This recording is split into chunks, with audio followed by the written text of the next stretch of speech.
asalaamaaleykum wa rahmatullah mbokki internet yéen ñi di seetaan seen chaîne bi di Xamal ma TV ñu leen di nuyu bu baax di leen ziara bu baax di am kontaan si yéen bu baax a baax di leen ñaanal jàmm te di ko sàkk si yéen bu baax a baax a baax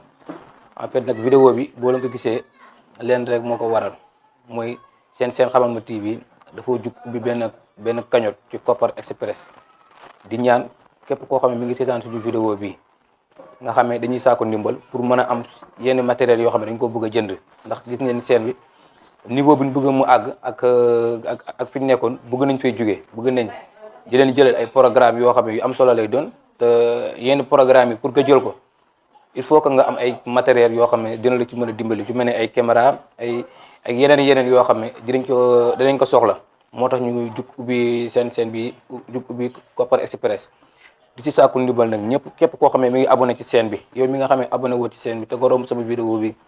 te nga xool fekkee li ñuy def neex na la ñu ngi lay ñaan di la sàkku ndimbal xeebuñu ñaar dërëm xeebuñu dërëm xeebuñu lu ñu waaye mënut a yónnee incha allahu rabbi dinañ ciy kontaan parce que lépp dañ ko jug rek ngir liggéeyal diine ji bëgg nañ nag fépp fu programme diine am lu mu mënta doon incha allahu rabbi liñ bëgg suñ ko amee